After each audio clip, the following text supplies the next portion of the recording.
First of all, thank you for those wonderful words of introduction, and a great big mazel tov to Rabbi and Rebbetzin Shnerb on the birth of two grandsons, which is a tremendous double simcha, not twins, but Baruch Hashem, a mazel tov and a mazel tov to you and your Rebbetzin. It's so great to be back, Baruch Hashem, in South Africa. What an incredible community. I was here not long ago, just a few weeks before Purim, with many of the boys of yeshiva. We spend a bit of time with some of the members of the community in Johannesburg. We sent Shabbos over here. It was absolutely beautiful. It's always an amazing community. It's such a giving, such a loving community. A community that really understands what they want to do and how they want to better themselves and how interested they are always. And I've spoken here, Baruch Hashem, quite a few times. I always say the greatest compliment is really being asked to speak again. Because the first time you never know what they could say. But when you invite them again and again, it definitely means something special. It's such a pleasure to be here back again in South Africa, Baruch Hashem, this time with my entire family, which is also wonderful. I want to thank as well, as Rabbi Shnerb also thanked, but I'd like to thank also Rabbi Mofson Shlita, who had a huge part in getting me over here at Aaron Saxton for years and years since he was in my yeshiva. We're going to get you to South Africa. You're going to talk for all the shiurim and everything else over there. He was instrumental in that, and it was incredible. So thank you to them and to all the organizers. And it's a real schus to be here and standing on a podium for the Shmiras Haloshen, the annual event that you have over here. Rabbi Shnerb just told me the caliber of the Rabbonim that have spoken over here in the past. I feel honored, and it's a tremendous schus to be standing here in front of all of you today at this incredible event of a real Kiddush Hashem, of people that want to get closer to the Rabbeinu Shalom and want to better ourselves before the day of Tisha B'Av. And I have to tell you, it wasn't easy to come. It's never easy to leave Eretz Yisrael. It's never simple. But especially this year, it's not simple at all. At one point I felt, should I even leave? Is it the right thing to do to go? I live in Yerushalayim. I've lived there, Baruch Hashem, for the last 22, 23 years. And now with the matzav that's going on, it's scary, and Itaka is scary. At any moment, who knows what can happen when we're living with that fear, with that emunah and the Rabbeinu Shalom. And we're waiting for that shofar to blow. We're waiting for the sound of the shofar, and we really wait for it. We desperately wait for it. We need it. There's nothing else that we wait for except for that. And I felt a little bit guilty. How can I leave Eretz Yisrael? How can I leave Yerushalayim at a time of such sorrows? It's like I'm running away when it's difficult. We don't do that. When life gets tough, we stick with it. We don't just run away. So how am I running away? And I think the sign was very simply, apart from, of course, being invited to speak at quite a number of speeches in the Mitzvah Hashem, looking forward to those, but also the fact that my airline cancelled the day before. On Sunday it was cancelled, and then all of a sudden the day that I flew on Monday, it resumed its services. And I said, that means the Rabbeinu Shalom wants me in South Africa, because all the airlines, one after the other, were cancelling. People were not able to leave. There were different schedules happening. People were late. People were not able to make their original flights, and the Rabbeinu Shalom wanted me to be able just landed a few hours ago. That's my simon that the Rabbeinu Shalom wanted me to be here. It's really a schos to be here. So I would like to delve into the sugya of Birchas Kahanim. It's such an incredibly interesting sugya to try to understand it, and let's also understand how it can possibly bring bracha into each and every one of our lives. That's the goal. So there's no question about it. The bracha of Birchas Kahanim that we say so many times is one of the oldest brachas that exists. It's one of the oldest blessings. The Birchas Kahanim, the priestly blessings, is definitely one of the oldest that is being used of Birchas Kahanim. And we have never lost the tradition from the day that the Kohanim were given those words until today. We say it all the time. In Eretz Yisrael, we're zocheh to hear it every single morning. Birchas Kahanim, when the Kohanim get up and they duchen. Over here in Chutz La'aretz and around the world in Chutz La'aretz, you hear it on Yom Tov. Sfardim, by the way, even in Chutz La'aretz, also duchen on a regular day. We have it also before you go to sleep at night. Many people also say it, Kriya Shema Lamita. It's also a tefillah that's often said by a parent as their child is about to walk to the chuppah. They use the Birchas Kahanim. Erev Yom Kippur, a father blesses his child. Friday night, a father blesses his child, if that's the minhag. We find it all over the Jewish year at all times. The Birchas Kahanim, Yivarechecha Hashem v'yishmerecha. This formula that was given to the Kohanim is something that has never changed from the day it was given almost 3,000 years ago until today. It has not stopped. It's the ultimate blessing, and the simplicity of the words, and they're increasingly 3-word, 5-word, and then 7-word, going from protection to grace, and then eventually leading to shalom, leading to peace. It's a gem of a prayer. It's an incredible tefillah that hasn't faded in almost 3,000 years. So let's understand it. Let's understand where it comes from and what can it do to our life. How can we make it practical apart from saying the words? What's the message behind the words of Birchas Kahanim? We'll get back to that. Before we do that, let's understand, what is a bracha? What is a bracha? A general bracha that we make. How does it work? The way that we say bracha is a blessing. What is a blessing? How does it come down to the world? And what does it mean? So to understand bracha in the world, we have to understand for a moment how the Ribbono Shel Olam runs the world and how the Ribbono Shel Olam relates to the world. Specifically, how the Ribbono Shel Olam relates to the physical world that we live in. The Ribbono Shel Olam, Hashem, as we know, is infinite. Right, beyond physicality, there's nothing that limits the Ribbono Shel Olam. He's unconfined by time or space. He's not within this world, right, and he's not a being either. The Ribbono Shel Olam is absolute oneness, complete oneness, not constructed of any pieces or of any parts. Our finite physical world exists within the realm of time and of space, and it's made up of a combination of things and of parts. And what is it that connects the Ribbono Shel Olam with this most physical world? How do we have a Ribbono Shel Olam that has any connection to such a physical world? How does the Ribbono Shel Olam transcend and connect to our finite world? And the answer, say the Sfarim Akdoshim al Pi Kabbalah, this is very, in the Kabbalistic Sfarim, this is written down very simply, that the Ribbono Shel Olam connects to the world through bracha, through blessings. That's what it is. That's how the Ribbono Shel Olam is represented, and that's how his flow of and transmission of his oneness comes down into this world. The Medrash tells us, a very interesting Medrash.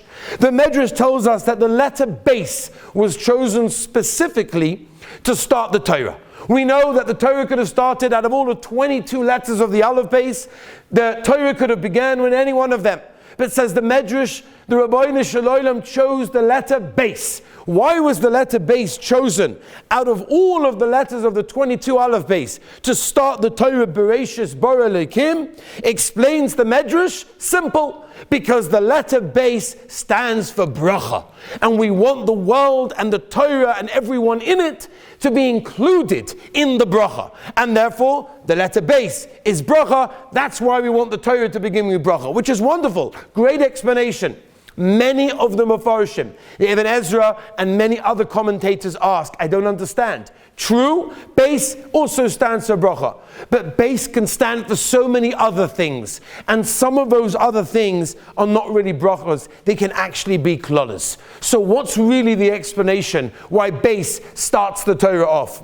The Maharal writes in Tiferes Yisrael, the Maharal says, and I was zocher to stand by the Maharal's keva just a few weeks ago with the boys who went to Prague. It was a beautiful, beautiful Shabbos we took over there with the boys, and we had this chus of davening by the Maharal's keva and what he represented to the future of Klal Yisrael, and how much of the Torah that we learn and connect to today is because of the Maharal. The Maharal explains that the letter base doesn't stand for bracha. Says the Maharal, the letter base is bracha. That's what it is. The letter base, of course, equals 2. Aleph is 1, base is 2. Because what base does, it takes the oneness of the Rabbeinu Shalom and it brings it into the two-ness, the world that's created of different parts. And the Rabbeinu Shalom is able to transcend into this world, in this physical world, and the bracha is then able to come forth. That's why, says the Maharal, explaining in the Medrash, why the Torah begins specifically with the letter base, because it allows the Rabbeinu Shalom's oneness to become much greater in the world of physicality and to be expressed in a physical world, as opposed to the Aseret HaDibros, which starts with Anochi, which is an Aleph, because that's not the physical world. Those are the mitzvahs. It's a very different situation. Says the Ramchal and Das Tvunos, says the Ramchal that the Rabbeinu Shalom created the world for one purpose. Says the Ramchal, to give Klal Yisrael, to give Yidden, to give us bracha, to give us blessing. That's why the Rabbeinu Shalom created the world, and therefore we need to bring this bracha into our lives, not only into the world, not only into Klal Yisrael, but into our personal, individual lives, into our families, into everything that we're trying to do. Which is why it's interesting when we make a bracha. Why do we make a bracha? Baruch atah Hashem, right? The ArtScroll translate, blessed is you God, whatever the exact translation is. What does that mean? You make a bracha on anything, on a cup of water, on a steak, whatever it may be. You make a bracha, Baruch atah Hashem. What are you doing? Are you blessing God? No. God doesn't need your blessing. The Rabbeinu Shalom is so infinite, He doesn't need any of our blessings. He doesn't need anything whatsoever. So why do we make a bracha? So I think the answer is, the two reasons why I make a bracha, the second reason very much explains to us what we're trying to explain tonight. The first reason why we make a bracha, explains Rabbeinu Bechaya, is to acknowledge where everything comes from.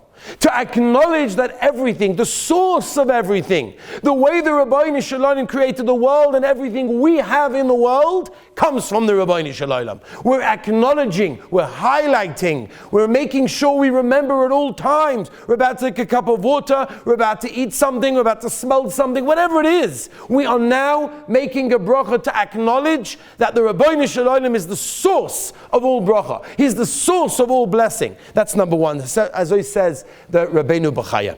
There's a Rashba, there's a Vilna Gaon, and there's many others that explain the reason that we make a bracha is to ask the Rabbeinu Shalom to continue His giving into this physical world and into my personal life also.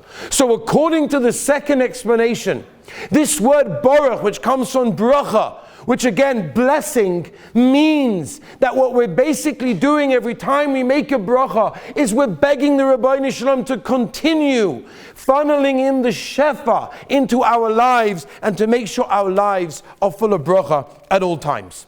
So that's bracha. That's how the Rabbeinu Shalom is misgale, is revealed to this very physical world. Let's go back for a moment to Birchas Kohanim. Let's go back to tonight's topic, the idea of the priestly blessings, the Birchas Kohanim, and how they are very important and very, very nageya and practical to all of our lives. It's interesting, if you're ever in shul, when the Kohanim are about to duchen, they're about to bless the congregation. So what happens is they get up, the Kohanim get up, they have their talis over their hands, and they make a bracha. And it's a very interesting bracha.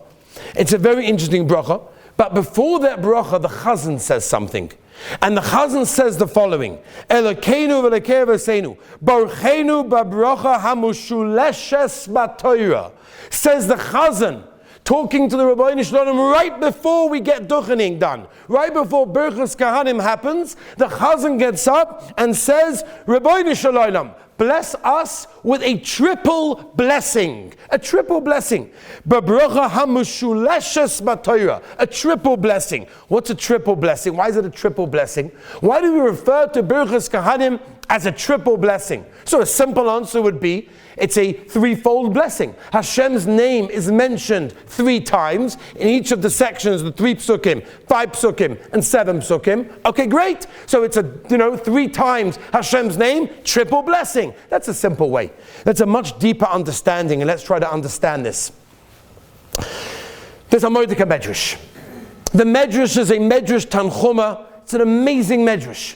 The Medrash tells us what transpired when the Ribbono Shel Olam instructed the Kohanim all the way back to bless Klal Yisrael. And when the Ribbono Shel Olam told Klal Yisrael to be blessed by Hashem and the Kohanim to bless Klal Yisrael, the Klal Yisrael started to complain. And Klal Yisrael said, Ribbono Shel Olam, no. We don't want blessings from human beings. We don't want blessings from the Kohanim, however great they are, however amazing they are. We don't want blessings from them. We want a blessing from you. Ribbono Shel Olam, we want your bracha. We want your blessing. We don't want the Kohanim's blessing. That's what the Medrash tells us was the conversation that went on all the way back when the Ribbono Shel Olam told the Kohanim to bless Klal Yisrael. What happened then? What was the next part of the conversation? So the Medrash records it. And the Medrash Tanchuma says that the Ribbono Shel Olam says to Klal Yisrael, don't worry, it's fine. I'm going to be there, right there with them. Whenever the Kohanim are tuchening, whenever they're giving their bracha, says the Ribbono Shel Olam, I'm right there with them giving the bracha as well. Which is why the Medrash says they lift up their hands as if to proclaim that the Ribbono Shel Olam is with us, and he's also giving his bracha at the same time. That's an incredible conversation, and that's an incredible bracha. But what's really going on? Well, they were complaining. Hashem said something. Hashem said, I'm going to give you a bracha through the Kohanim. No, we don't want that. We want your bracha. Well, obviously Hashem understood what the best thing was. What's going on? It says an amazing Ksav Sofer. The Ksav Sofer explains Pshat in the Medrash, and I think it's such a beautiful explanation. He says like this, explains the Ksav Sofer, a human being can never really understand what's good for me. However good he is, however much he knows, however great he is, he doesn't really know what the best thing is for me. The Ribbono Shel Olam does. There's no one in the world that knows the best thing for me. People will give you a bracha, they think it's good for you, and we also think it's good for ourselves. Rabbi, give me a bracha that this happens. Who said it's good?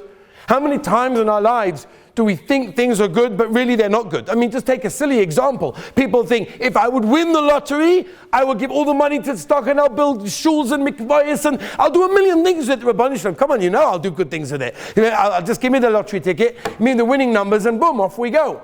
We all know. And I read up recently actually a bunch of stories that most people, in fact almost all people that ever won the lottery in a very big way, it ended off terrible. It ended off that they had debts, many of them did terrible things themselves in a physical way. It was a terrible ending. But they won the lottery, and anyone would love to do that. I also want a bracha to win the lottery. How many people want a bracha to live a long life? And then you hear sometimes, I don't know if I should have had that bracha, right? Because it's a bit tough towards the end. It's hard, but I have no choice. That's where I am. We think we know what's good for ourselves, but really we don't.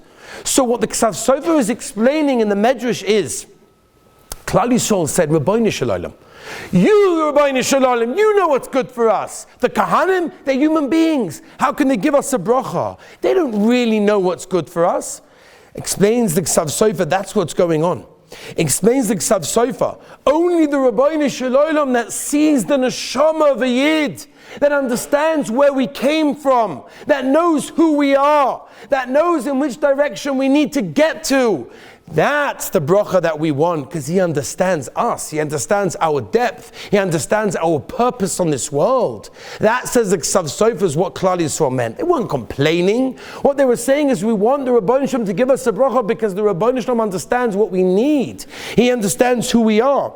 Explains Reb Pinchas Friedman, the Dayan of Belz. That's why, and that's a deeper understanding why it's called a triple blessing. Why is it called a triple blessing? Of course, because it has Hashem's name 3 times. Much deeper, much better. You know why? It is because like this. Because the Ribbono Shel Olam is the only one that can look at our past, our present, and our future. All 3 of them, and with that give us a bracha. That's the bracha hamushuleshes. That's the triple bracha, and that's what the Chazan says right before the Kohanim get up and they start to ducha. Just to give you an idea, Anyone, I'm sure everybody heard of the Chayzer Lublin. If you were Zocher to ever go to Poland, he went to Lublin. Buried over there is the Heilige Chayzer, the Chayzer Lublin, unbelievable Yid. And the reason that he got the name Chayzer is because he was able to see. He had eyes that could see from one end of the world to the other end of the world. He could penetrate and see a person's neshama, his purpose in the world, his future, how many Gilgulim he came from. It was unbelievable. And people were so scared. And this is when he was a child. He was a little child, and people were scared to walk in front of him. They used to put like big like hats over their forehead because he would see their forehead and he would see how many Averis they did. So they were petrified to walk in front of him. So that nobody wanted to walk in front of him. When he became the Rebbe, when he became the Chayzer Lublin, many people used to stream to brachas to get brachas from him because it was someone that really understood. So one time, the Chayzer Lublin had to leave Lublin for whatever reason, fundraising, whatever it was. He had to leave the local town and he goes somewhere else. And now before he leaves, he thinks to himself, what am I going to do? There are people that come here for my bracha. They want to get brachas from me. I can't leave them. It's not like, nowadays where you can sort of put a message on the chat and say, I'm not going to be here for the next 24 hours. You figure it out. There are people traveled weeks and weeks to come to the Chayzer, and he's not going to be there. What's going to be? I can't disappoint these Yidden. So he decided to appoint his dear Talmud. His dear Talmud, Rabbi Yaakov Yitzchak, the Yid HaKadosh Mepshischa, who was an unbelievable tzaddik in his own right, but he was a Talmud of the Chayzer. And he said, I want you to take my place, you'll sit in my chair, you'll be in my study, you will give brachas to Klal Yisrael, whoever comes while I'm away. So his Talmud, the Yid HaKadosh Mepshischa says, Rebbe, very nice, but I don't have your eyes. I couldn't see what you could see. How am I going to give a bracha in the right way? So the Chayzer said, my dear Talmud, for the time that I'm away, I'm giving you my eyes. You can have my eyesight. You'll be okay. I said, okay. He was makabel. The Rebbe did it. That's what he did. He sat in the Rebbe's chair. He sat in the Rebbe's study. Yidden started to come in. The first Yid comes in and starts pouring out a sob story of what's going on in his life and this, that, and the other that he needs and he's begging for and he wants a bracha for him, whatever it may be. And the Rebbe looks at him now. He doesn't see a face. The face fades away, and all of a sudden he sees his neshama, and it goes back from generation to generation to generation until he sees Adam Arishan's form over there, and he can see where he's coming from and where he's going to and why he's in the world and everything else. He gives him a bracha. That is what it means to give a bracha to someone who understands. And of course, only the Ribbono Shel Olam can do that, but the Ribbono Shel Olam is with us in Birchas Kahanim. And every time there's Birchas Kahanim, the Ribbono Shel Olam is right there by their side, giving us the bracha that we need to penetrate our lives. Another interesting part, by the way, of Birchas Kahanim is the actual bracha that the Kahanim make when they're about to duchen. So we've got the Chazan making that plea. Now we've got the Kahanim they're about to duchen, they're about to say Yivarecha Hashem v'yishmerecha. But before that they make a bracha, right? Because it's a mitzvah. And every time you make a bracha, every time you have a mitzvah, you have a bracha beforehand. What's the bracha? A very unique bracha. Levorich es Amo Yisrael ba'ahava, with love. Where else do we find such a thing? Such a unique thing. There are so many mitzvahs, there are so many obligations that we have, but not one of them says, b'yahavo, with love. Why is it specifically single out from any other bracha that we have on any other mitzvah, that it says with love? That it has to be done with love. What's the reason? So let's answer with a story. Just before Yom Kippur, 1945, it was just after the Second World War, little 15-year-old Edith Cohen, who was living at that moment, Erev Yom Kippur, in a displaced persons camp. She survived the nightmare of Auschwitz, but unfortunately her parents and 4 of her siblings did not. They perished over there. She was weak, she was tired. Fasting was not something that bothered her. She said, fasting is not a big deal for me. I've gone hungry many times for days and days. Fasting is not my problem. But you know what it was that was really bothering her? You know what was really hard for her? What she said was unbearable, was to go into Yom Kippur without a parent giving her a bracha. That bracha that a father gives to their child as they go to shul. Sometimes the kittel is on. They're running to Kol Nidre, and they call the children over. And one by one, they give that child a beautiful bracha, which has such depth to it, and it comes together with Virecha Hashem Yishmerecha, a boy, a girl. It's a beautiful bracha. And she said, going into Yom Kippur without food, not a problem. Going into Yom Kippur without one of my parents to give me a bracha, that's unbearable. That is something I cannot do. The Klosenberger Rebbe, who was also in that displaced persons camp at that time, who lost his wife and 11 children, who had not survived, but he did survive. And he was on a chizuk mission for the world to try and get everybody to embrace Yiddishkeit and give them chizuk to continue going. And there is what to continue about. An unbelievable mission that he accomplished in a tremendous, tremendous way. So there it was. It was Erev Yom Kippur. Erev Yom Kippur, the Rebbe decides, I spend all my day running around, speeches, giving chizuk, helping people, giving brachas. I need a bit of time for myself. I need to prepare for the Yom HaKodesh. I need to prepare for Kol Nidre. I need to get in the right frame of mind. I don't know, but I'm assuming he was davening for the Yomad. It wasn't a simple avodah that he had to, prepare for. So he locks himself in a room and he goes into seclusion just a short time before Yom Kippur to have his own personal space, which I think everybody could understand. There was a knock on the door. Knock on the door. Okay, he opens the door. And there she is, little young Edith with tears in her eyes. And she says to the Rebbe, my parents died, and I have nobody to bless me. Rabbi, will you bless me? Without hesitation and with pure love in his eyes, he raised his hands over her head and he gave her the bracha that she so desperately wanted.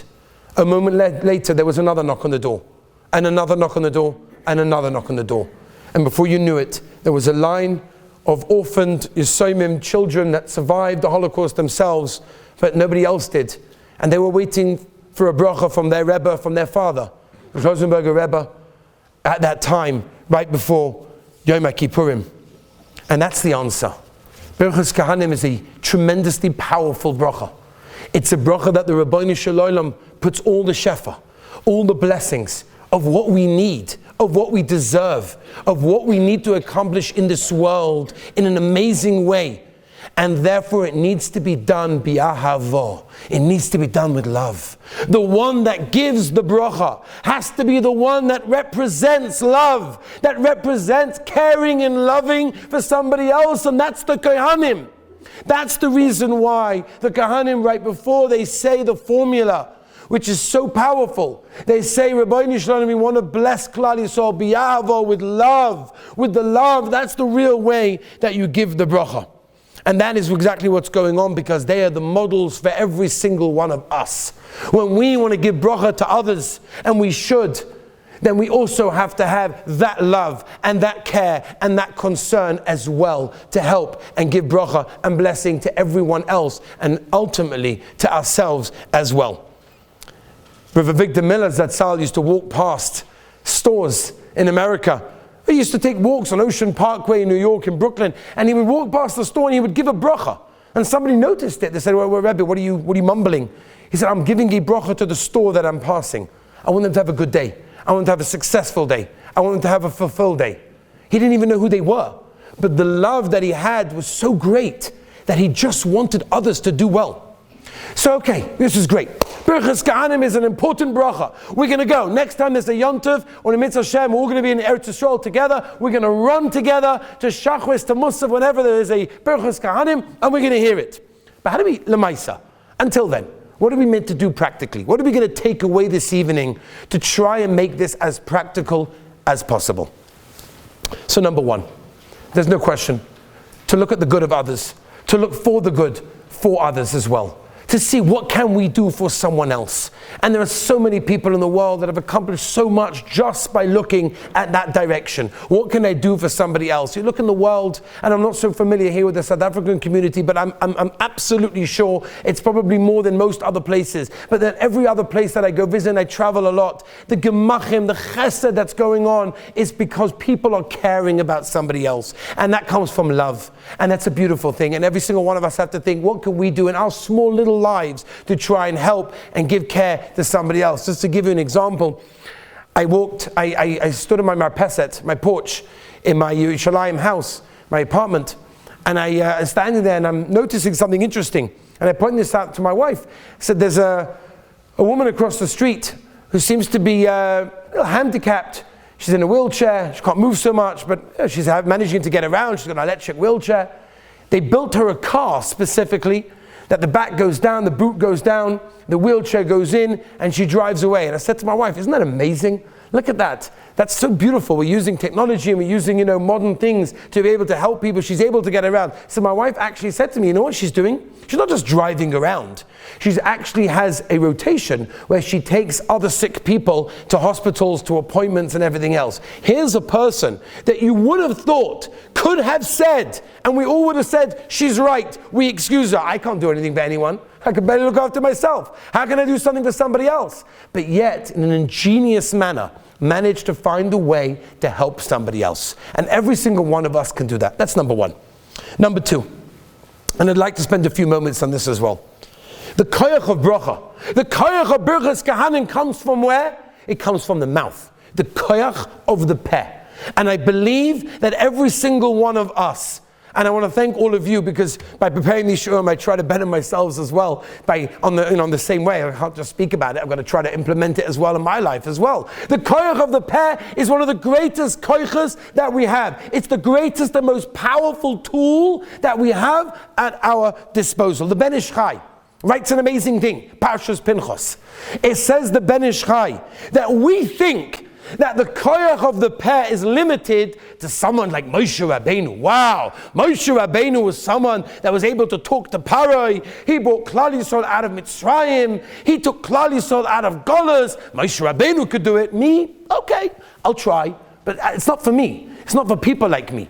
Or I'm not that sort of person that can get up and give a shir or can mechazik somebody else. It's just not my personality. Says the Ben Ish Chai, every single yid has within themselves the koyach to use the most powerful tool, which is the koyach of the peh, the koyach of the mouth. Targum Onkelos tells us in Parshas Bereishis, that's what separates us from an animal. And if we don't use our koyach of the peh, the koyach of our words, the koyach of our speech in the right way, we're no different to an animal. And we have to learn to use the koyach of our peh, and every single one of us can do that.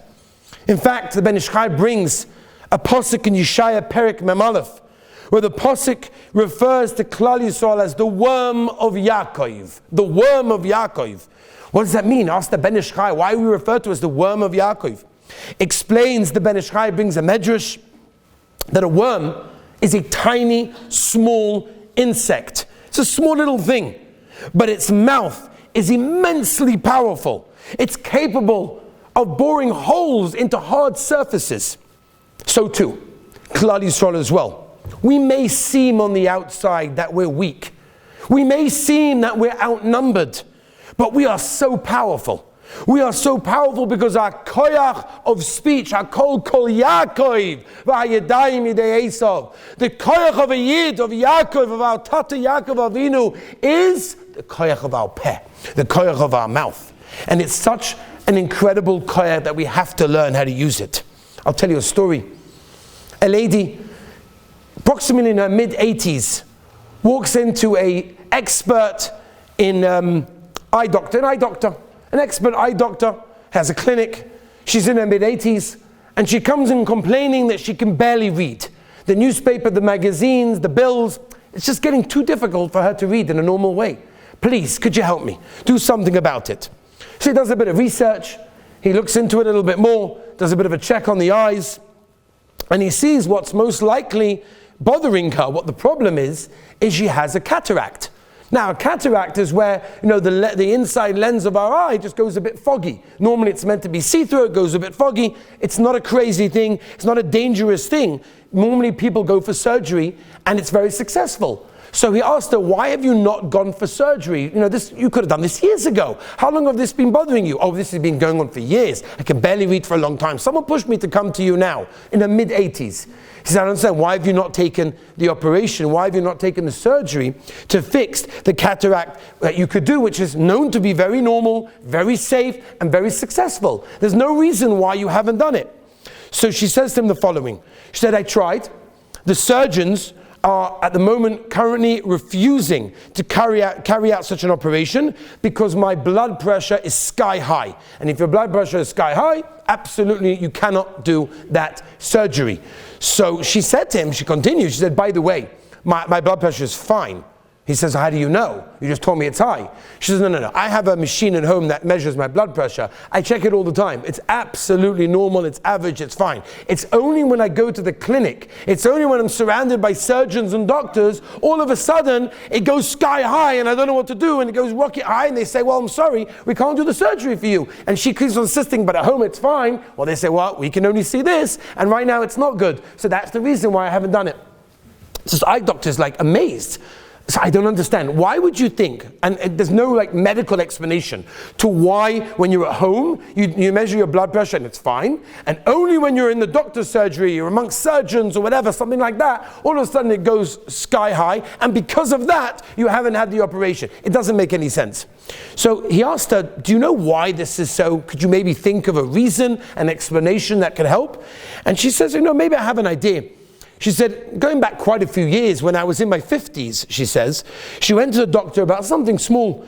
The doctor measured her blood pressure, which was high at the time, and he said to her, listen, I'll give you some medication to control it, but it may be too late. Those 6 words. That's what he said to her. That statement made her so frightened that every single time she goes to a doctor and she's surrounded by people who deal with medicine, surgeons, operations, surgery, she gets so nervous, she has such a pachad that her blood pressure just rockets high, and that's the reason why that is so. And this doctor says, do you understand what think about it, right? You went like almost 30 years ago. 30 years ago means the doctor that saw you then is no longer living. You're Baruch Hashem, you're wonderful and healthy. Okay, you can't see so well, but you're doing great. The one that, diagnosed that, he's gone a long time ago. So what can it be? And it struck him that 6 words changed her life. 6 words.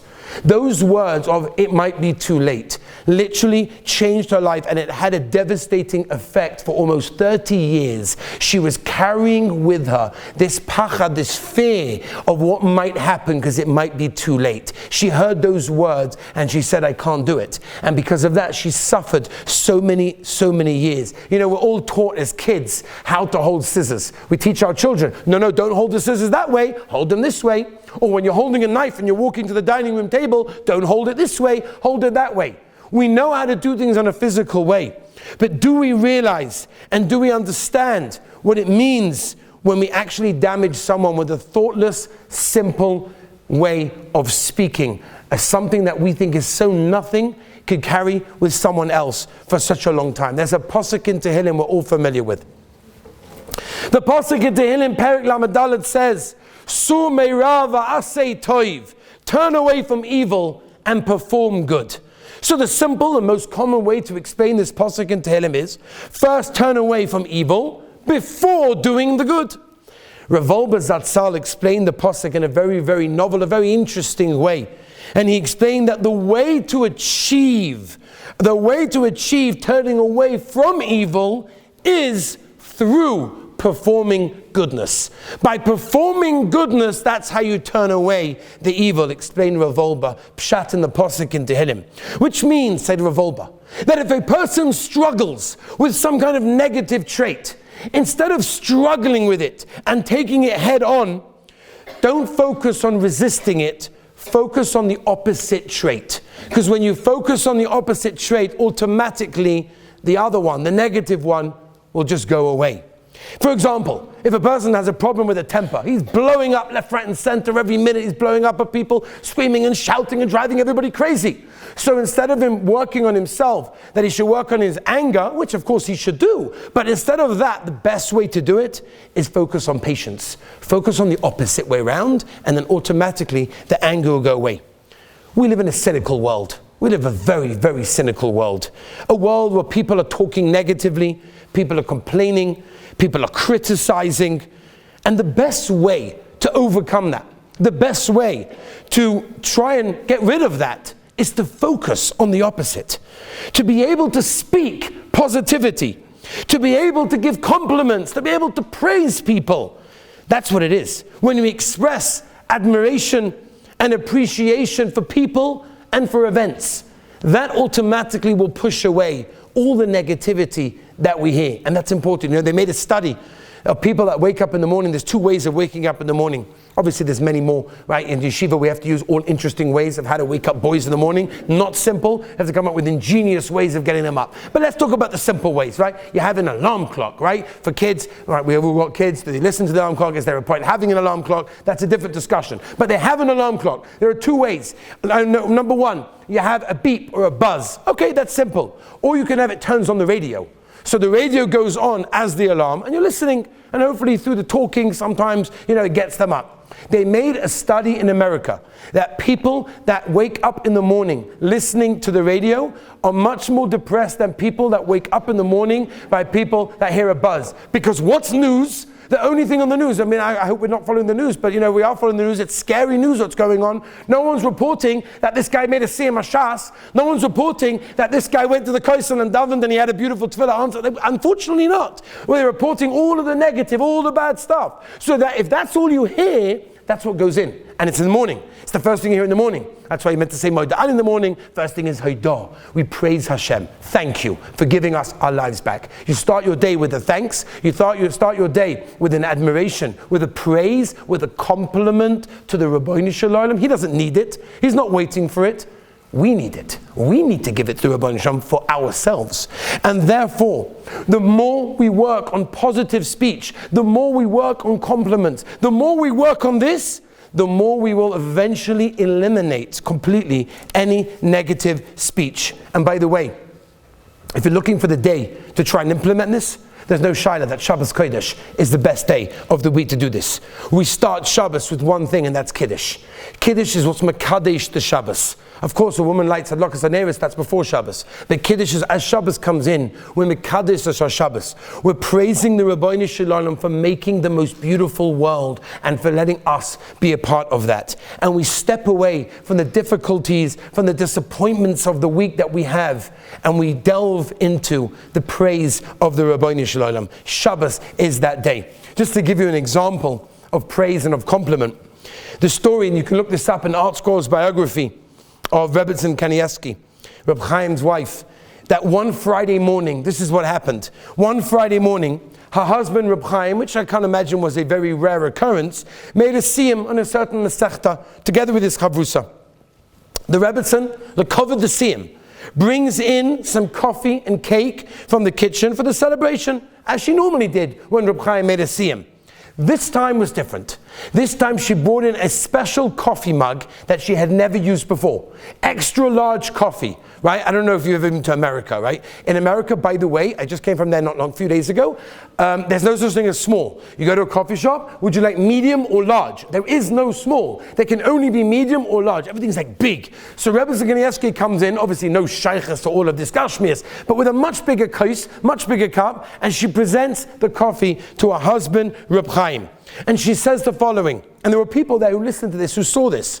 She said, Chaim, the reason I brought in such a large glass is that you deserve extra coffee today because you made a siyum. I'm so proud of you. Now later, the Rebbetzin explained to Reb Chaim's chavrusa and the other people there that it's very important for her to give compliments, right? And it's specifically important for a wife to compliment her husband. And she said she normally complimented her husband in private, but she said once in a while, I want to give him some compliments in public as well. And then she said the following, and when I read this is like mind-blowing. She says, the words a wife uses to praise her husband are the most precious words she will say in her life. There is never a situation when a spouse gives the other one too much praise. In fact, there was a marriage counselor in America that made a study, and this marriage counselor used to actually predict the future of a marriage based on, when meeting with a couple, by seeing the ratio of compliments to criticism. When you see more compliments, then you know they're going to survive. Compliments are something extremely, extremely powerful. But now there's a problem. You know what the problem is? I've just told you about this. Now we have a problem. What's the problem? I've just told you how great it is to compliment, how you can build someone up. The koyach of the pair, the koyach of words, the koyach of the mouth, what you could do for somebody else is unbelievable, it's special, it's amazing. Okay, so imagine at the end of the shir, everybody gets up, walks out the room, and sees the person next to them and says, you know, you look really great today. You look really great. So they're going to be like, oh, shkoyach, I guess you were listening in shir tonight. That's great. What does it help to give a compliment if you're It's like, there was the story once with a young married guy that was having a bit of marriage problems. So he comes to his Rebbe. He says, Rebbe, what can I do about my marriage problems? So the Rebbe says, you know what? Erev Shabbos, your wife worked really hard for Shabbos. Go and buy a really nice bunch of flowers. Go out, you don't normally do this, it's not something you normally do. She'll appreciate it. So he says, okay, that's a great idea. So he goes out and he finds a really fancy, beautiful, expensive, exquisite bunch of flowers. He comes home and he says, my dear wife, my Rebbe said that I should buy this for you. Okay? You can imagine, that didn't go down too well. But Al Kaponim, I'm telling you from personal experience as well. You know, people think, okay, you give speeches, you speak, Torah anytime, whatever. You don't need. Someone actually told me they were in the car with one of the greatest speakers in the Jewish world, and somebody came over right before they got in the car and said, Rabbi, whatever it is, that was an amazing speech. And he said, thank you so much, I really appreciate it. And he got in the car, and his driver said, like, does it make a difference? Like, does it really make a difference to you? Like, you're like literally one of the biggest speakers, you're the most sought after speaker, everybody loves you, whatever you say they listen to. So you think it makes a difference? He said, no, I'm a human being. I'm a human being, and I like compliments like everybody else like compliments. It builds me up, it keeps me going, and it's important. And I can tell you from a personal experience as well, when people tell me, and I get emails, Baruch Hashem, from people, and people tell me when I travel around the world and I get to meet some of the people that are listening to Shurim, and they tell me, we really enjoy your speeches, whether it's this speech or that speech or the other speech, whatever it is, it does make me feel good. It's like a salesman. There was someone trying to sell something, so he's complimenting the buyer. He's telling what a good suit he has, what a good choice of watch he has, and he's giving compliment after compliment. And the buyer's like, listen, I know you're complimenting me because you want me to, buy something, but that's okay. I'm enjoying it, so keep on going, right? So therefore, we're all human beings. We all enjoy this. It's okay. It's not a problem whatsoever. And therefore, for a person to give compliments, it's okay even if they were told, right? Imagine you come home tonight and your husband says, what did he say? He said to give compliments. Thank you for taking supper time with the kids tonight. You did a great job tonight. Oh, shkoyach. But it means something. When we give a compliment to someone, we can change them. We can really change who they are and what they think. In fact, somebody listened once to a conversation in the olden days, the payphones, right? And they have them so much. You have a payphone, somebody was standing by the payphone and he's making phone call after phone call, and there was someone in the line behind him waiting to use the payphone. And he's hearing the conversation, he couldn't help it, was talking very loud. And he's talking, hi, I'm a gardener. Would you need any services for me to, mow the lawn or deal with the bushes, whatever it is? And one by one, he can't hear the other line, but obviously they're saying no, puts down the phone, he says, thank you very much, puts down the phone, calls the next person, hi, I'm a gardener, do you need my services? Can't hear anything on the other line, but obviously the person says, no, we don't need anything, he puts it down. Happens about 6, 7, 8 times, eventually he leaves, and as he leaves, he says to this guy, the gardener, by the way, maybe I can help you, maybe it looks like you need parnasa, I feel really bad for you, do you need anyone? He says, no, let me explain to you. Baruch Hashem, I'm very busy, I don't have time. But I never hear a single word about my gardening skills from any of the people that I go to do their garden. Never do they tell me I do a good job. You know what I do? I call them up, I pretend to be a gardener, and I say, do you need a gardener? And they respond, no, I have an amazing gardener, he does such a great job, and everything else. And he's like, oh, thank you so much. And he puts down the phone, right? Amazing what people have to do when it comes to the koyach of the pair when it comes to compliments. But it's real. A compliment can build someone up. It can help someone in an incredible way. And we have to learn to use the koyach of our pair. And to give you a story based on the opposite version of what we just said before. Kind of long story short, because it's a long maisa, but there was a boy in hospital, and he had a machla. It was difficult. It was hard. He had to go through this, the process of whatever it was that wasn't easy. And he survived. Baruch Hashem, he had tremendous koiches and tremendous emunah in Hashem. And he survived, and he had all his strength. And he left the hospital. And when he left, there was all the doctors, and so everybody came out to say, "Wow, amazing! You did it. We always knew you could." Whatever it was. And there was one doctor there, because the patient got up and he spoke, and he said, I'd like to thank this one, I'd like to thank that one, I'd like to thank that one. They cared for me, they helped me, they were there for me day and night, 24 hours a day, they never gave up on me, whatever. And he said, I'd like to thank Dr. So-and-so. And Dr. So-and-so was quite surprised, because he hadn't really got connection with this boy. He wasn't really a doctor on the case. He'd come in a couple of times just to look after the case, or one of the doctors weren't there, but he wasn't really involved. So afterwards, he said to the boy, thank you so much for thanking me, but why did you thank me? I didn't really do that much for you. I hardly came to see you. I didn't really, wasn't involved in your case. Why were you thanking me? So he said, the boy said the following, listen to this, it's amazing. Boys, I'll tell you what happened. There was one particular night, it was in the middle of the night, there was no one there. For whatever reason, the shift that normally comes to be together with me just weren't able to be there. And I was by myself, and it was really depressing, and it was hard, and I was in pain, and I didn't know what the future was going to bring. And I heard that outside my room, there was a meeting going on between the doctors, which was very common. The doctors often discuss outside the room. They don't want to do it in front of the patient, obviously. What's going to be? Is it going to happen? What can we do? Best course of, what should we do for him? And I heard there was such a meeting going on behind my door, and you were speaking quietly, but I heard you say my name, and you said, Shimon's going to make it. Shimon's going to make it. And I heard your voice. I knew it was you. And you said, Shimon's got tremendous koyach. He's got tremendous strength. He'll make it through. And he said, I want you to know something.